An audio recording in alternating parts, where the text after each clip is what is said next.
Bon, alors, je vous ai souvent expliqué que quand on prépare une préparation, il y a un scénario de préparation à monter.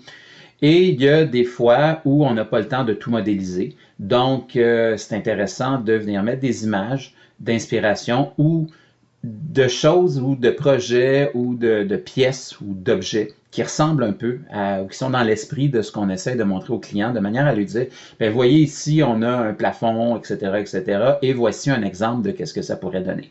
Alors, je vais vous montrer comment on peut insérer des images et comment on peut travailler ces images-là avec ce qu'on appelle ici les FX et je vais aussi en profiter pour vous montrer comment insérer dans Affinity des ondes de texte. Alors, on va aller ouvrir deux images. Alors, j'ai ici document de base pour la formation, image comme ça. Donc, je vais prendre cette image-ci, comme ça, et je vais faire CTRL-A, CTRL-C. Je reviens sur mon fichier ici, je me place en haut, CTRL-V. Alors, arrière-plan, on va l'appeler image 1. Et on va peut-être la positionner V, raccourci pour déplacer, et on va tout de suite venir la positionner ici. Ensuite de ça, on va aller en chercher une deuxième. Alors, ouvrir, je vais aller chercher celle-ci, qui est trop pixelisée, ça n'a pas d'allure. Alors, je ferme ça. Je vais aller en chercher une autre. Là, c'est juste pour vous montrer le principe, finalement. Donc, on va aller chercher cette image-ci. Qui est la même finalement. C'est ça que j'ai déjà importé. Oui, c'est celle-là que j'ai déjà importée. Je reviens, ouvrir, et on va aller chercher cette image-là. Alors, CTRL-A, CTRL-C, on revient ici, CTRL-V, on va l'appeler image 2. Et voilà, et cette image-là, raccourci V, ou on la prend ici comme ça. Fait que première des choses, vous voyez que au niveau de quand je déplace mon image, quand on a un alignement, il voit. Okay? Fait qu'on peut vraiment venir aligner les choses. Je pourrais aussi la réduire et vous voyez, il a spoté que j'avais un alignement potentiel ici. Donc, ça, c'est la première chose. Ensuite de ça, on va aller voir au niveau des effets qu'on peut faire sur ces images. Je vais peut-être les réduire une petite affaire. Je vais peut-être me garder un peu d'espace pour des zones de texte. Et je pourrais m'aligner sur mon axe ici. Là, il faudrait que j'enlève ça. Et ici, me donner un peu de place. Ou tiens, je peux m'aligner sur l'axe là et je vais venir aligner mon image. Fait qu'au moins, mes deux images sont alignées ici de manière intéressante par rapport à mon projet. Ensuite de ça, bon, je vais vous montrer quelques effets qu'on peut aller chercher. Alors, je vais mettre sur image 1, qui est celle-ci, et je vais cliquer sur FX. Si je me déplace ici, alors je pourrais vouloir lui mettre un contour. Alors, je clique sur contour et à partir de là, bien, je peux augmenter le rayon du contour et on voit qu'il y a un contour qui apparaît. Il peut devenir très grand. On peut y aller de manière subtile et si je me rapproche ici, ben, si j'ai un alignement extérieur, le coin est interne et si je fais un alignement intérieur, j'ai vraiment, ça gruge un petit peu dans mon image, mais j'ai des coins plus carrés. Donc, si je le souhaite, je peux venir mettre des contours comme ça, à des effets comme ça à mon image. Je pourrais aussi venir mettre comme effet une ombre portée. J'ai ombre interne ici, ombre externe. Donc, je viens cliquer ici. Et je vais juste m'assurer que je suis sur image 1. Alors, on voit ici que j'ai des effets. Et si je clique sur effet, c'est cette fenêtre-là qui va réouvrir. Je vais vous montrer tantôt. Alors, je pourrais avoir une ombre externe. Donc, je vais augmenter. Je vais cliquer ici, comme ça. Bon, pour une raison que j'ignore, ça ne veut pas. Je reviens ici. Effet de calque. Ombre externe. Comme ça. Et là, ça devrait fonctionner. Fait que j'augmente rayon, j'augmente le décalage et j'augmente l'intensité. Okay? Fait que là, on voit vraiment un ombrage.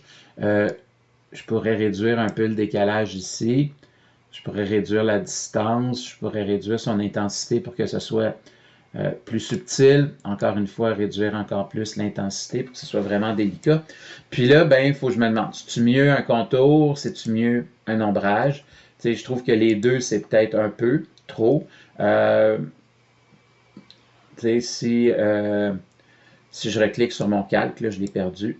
Si je reclique sur mon calque, si j'enlève l'ombrage et que je viens mettre le contour, C'est peut-être mieux le contour, mais ça dépend. Tantôt, les ombrages, on va s'en servir de toute façon. Donc, j'ai ici les calques et si je ferme ma fenêtre, je n'ai qu'à cliquer sur FX et je peux venir remodifier les choses. Je pourrais, par exemple, si je viens dans Ombre externe, ici, je pourrais changer l'angle de l'ombre. Fait que là, l'ombre s'en va en bas vers la gauche. Je pourrais très bien la mettre dans l'autre direction. Okay? Fait que voilà pour ça. Ensuite de ça, l'autre chose que je peux monter, je vais juste faire un test ici. Si je prends le FX, est-ce que j'ai la possibilité dans AutoCAD, dans Photoshop, on a la possibilité de copier l'effet, mais je crois que dans celui-ci, si je fais copier, est-ce que ça va me copier? Je vais l'essayer et je m'en viens ici. Si je fais coller, Magin, non, ça a copié le calque au grand complet. Fait que, bon, il y a des petites différences entre Photoshop et puis entre Affinity. Donc, je pourrais tout simplement prendre l'image 2, mettre un effet, etc., etc. Maintenant, pour faire des zones de texte, ça va être ici. Outils, j'ai deux outils, j'ai texte artistique et outils zone de texte. Alors, je vais venir ici et je peux m'aligner, même il reconnaît l'alignement. Et je peux créer ici une zone de texte. Et là, j'ai la couleur du texte, j'ai différentes hauteurs. Je vais peut-être aller chercher du texte un peu plus haut. J'ai différents types de lettrage aussi que je peux aller chercher. Par exemple, on pourrait aller chercher Bang Gothic pour faire changement. Donc, je pourrais écrire dans ma zone de texte ici. Si je tape, bon, ça demeure encore assez petit. Je vais peut-être augmenter encore la dimension. Difficile à contrôler. Je vais mettre ça en 36 points comme ça. Et je vais cliquer. Et on dirait que quand il rentre dans la zone, il... OK. Alors, je vais revenir vers l'arrière et je vais écrire. Fait que je peux vraiment créer des zones de cette façon-là. Je pourrais vouloir la déplacer après ça. Fait que c'est écrit aussi. Le texte que j'ai écrit là, c'est écrit dans les calques. Je pourrais vouloir le déplacer. Alors, si je fais V ici, l'outil déplacer, si je clique sur ma zone, je suis capable de venir le déplacer comme ça. Je vais voir ici, si je fais une duplication ici, je vais dupliquer mon calque. Fait que j'ai mes anines, je vais copier la partie, déplacer la copie ici, et je me remets sur texte, et je peux venir changer ici le texte, écrire puits de lumière.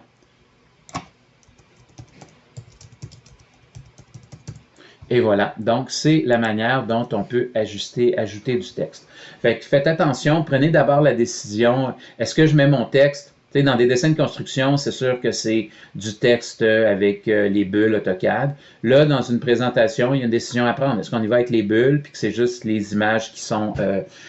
qui ont des textes particuliers. Est-ce qu'on prévoit déjà le texte des images ou est-ce qu'on ne met pas les bulles quand on est plus en esquisse et qu'on vient mettre le texte ici? Fait que je pourrais y aller ici avec une autre zone de texte. Plan du rez-de-chaussée. Et voilà. Et si ma zone est trop petite, je ne fais que l'agrandir comme ça jusqu'à ce que j'arrive à un seul texte et je peux redéplacer cette zone-là ici pour venir la mettre au bon endroit. Fait que voilà pour l'utilisation de texte et d'image, l'introduction de ces éléments-là, plus quelques effets qu'on peut venir mettre au texte. Alors, ça fait le tour de cette question-là.